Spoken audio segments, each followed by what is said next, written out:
ನೋಡಿ, ಮೊದಲನೇ ಆಯ್ಕೆಯಾದಂಥ ಸದಸ್ಯರು ಮಂತ್ರಿ ಸ್ಥಾನ ಕೊಡಬೇಕಂತ ಹೇಳಿ ಡೆಲ್ಲಿಗೆಲ್ಲ ಹೋಗಿ ಬಂದಿರುವಂಥ ಸುದ್ದಿ ರಾಜ್ಯದಲ್ಲಿ ಪ್ರಸಾರ ಆಗಿದೆ.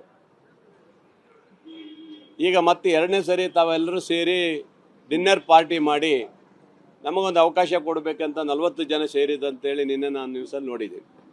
ಸಹಜವಾಗಿ ತಮ್ಮ ಹಕ್ಕುಗಳನ್ನು ಕೇಳಲಿಕ್ಕೆ ನಾವು ಯಾರೂ ಬೇಡ ಅನ್ನೋಕ್ಕಾಗೋದಿಲ್ಲ. ಈಗ 2ನೇ ಟೈಮ್ ಗೆದ್ದವರು, 3ನೇ ಟೈಮ್ ಗೆದ್ದವರು, 4ನೇ ಟೈಮ್ ಗೆದ್ದವರು ಸಹಜವಾಗಿ 2.5 ವರ್ಷ ಆದಮೇಲೆ ನಮಗೊಂದು ಅವಕಾಶ ಕೊಡಿ. ಬಹುಶಃ ನಿಮ್ಗೆ ಗೊತ್ತಿರ್ಬೋದು, ನಮ್ಮ ಮಂಗಳೂರಲ್ಲಿ ಮತ್ತು ಕೊಡಗು ಜಿಲ್ಲೆಯಲ್ಲಿ ಯಾರೇ ಮಿನಿಸ್ಟ್ರುಗಳಿಲ್ಲ, ಒಬ್ಬೊಬ್ಬರೇ ಗೆದ್ದಿರೋದು. ಅಂಥ ಕಡೆ ನಮಗೆ ಕೊಡಿ ಅಂತ ಕೇಳುವಂಥದ್ದು ಸಹಜವಾಗಿರುತ್ತೆ. ಹಾಗಾಗಿ ಅವ್ರು ಕೇಳ್ತಾರೆ. ಅವ್ರ ಹಕ್ಕುಗಳಿಗೆ ಕೇಳಲಿಕ್ಕೆ ಯಾವುದೇ ನಮಗೆ ತೊಂದರೆ ಇಲ್ಲ. ಅವ್ರ ಹಕ್ಕು ಕೇಳಿದ್ದಾರೆ, ಮನ್ನಣೆ ಮಾಡಿದ್ದಾರೆ. ಅದನ್ನು ರಾಜ್ಯ ಸರ್ಕಾರದ ಮಾನ್ಯ ಮುಖ್ಯಮಂತ್ರಿಗಳು, DCM ಅವರು ಅಥವಾ ನಮ್ಮ ಕೇಂದ್ರ ನಾಯಕರು ಏನು ಮಾಡ್ತಾರೆ ನನಗೆ ಗೊತ್ತಿಲ್ಲ. ಆದರೂ ಅವ್ರು ಏನು ಕೇಳಿದಾರೆ ಹಾಗೆ ನಾವು ಸಹ ಪ್ರಬಲವಾಗಿ ಸುಮಾರು 30 ಜನ ಮೊನ್ನೆ ಹೋಗಿ ನಾವು 3 ಸರಿ ಮೇಲ್ಪಟ್ಟವ್ರು ಏನು ಗೆದ್ದಿದ್ದೀವಿ, ನಮಗೆ ಈ ಸರಿ ಅವಕಾಶ ಕೊಡಬೇಕಂತೇಳಿ ಮುಖ್ಯಮಂತ್ರಿಗಳು ಅಡ್ಡಿಲ್ಲ ಅಂತ ಹೇಳಿದ್ದಾರೆ.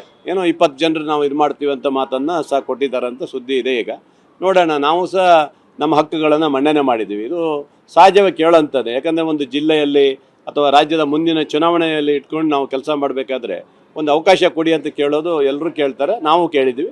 ಅದೇನು ತಪ್ಪಿಲ್ಲ ಅನಿಸ್ತದೆ ನನಗೆ.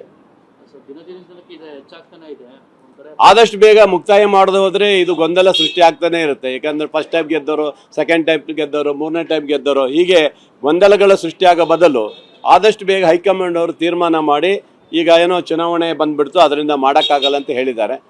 ಪಂಚರಾಜ್ಯ ಚುನಾವಣೆ ಬಂದಿದ್ದರಿಂದ, ಬೈ ಎಲೆಕ್ಷನ್ ಬಂದಿರೋದ್ರಿಂದ ಈಗ ಸದ್ಯಕ್ಕೆ ಅದು ಯಾವುದು ಬೇಡಪ್ಪ, ಅದಾದ ನಂತರ ನಾವು ಕ್ರಮ ತಗೊಳ್ತೀವಿ ಅಂತ ಮಾನ್ಯ ಮುಖ್ಯಮಂತ್ರಿಗಳು ಹೇಳ್ತಾ ಇದ್ದಾರೆ. ಹಾಗಾಗಿ ನಮ್ಮ ಒತ್ತಡ ಇದೆ, ಮಾಡಲೇಬೇಕು ಅಂತ ಹೇಳ್ತೀವಿ. ಮಾಡದೆ ಹೋದರೆ ನಮ್ಮ ಹೋರಾಟ ಇದ್ದೇ ಇದೆ. ಬಜೆಟ್ ಆದಮೇಲೆ ಮಾಡಲ್ಲ ಅಂತ ಹೇಳ್ತಾ ಇದ್ದಾರೆ. ಯಾಕಂದರೆ ಚುನಾವಣೆ ಇದೆಯಲ್ಲ, ಬೈ ಎಲೆಕ್ಷನ್ ಚುನಾವಣೆ ಇರೋದ್ರಿಂದ ಖಂಡಿತ ಅದು ಮಾಡ್ಲಿಕ್ಕೆ ಆಗೋದಿಲ್ಲ ಅಂತ ಹೇಳ್ತಾ ಇದ್ದಾರೆ.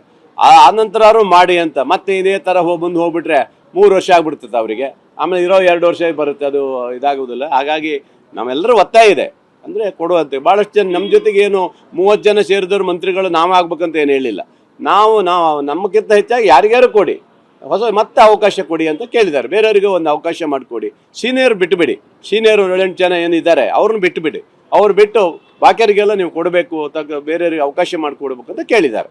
ಹಾಗಾಗಿ ಸಹಜವಾಗಿ ಇದೇ ಇರುತ್ತೆ ಅಷ್ಟೇ. Thank you.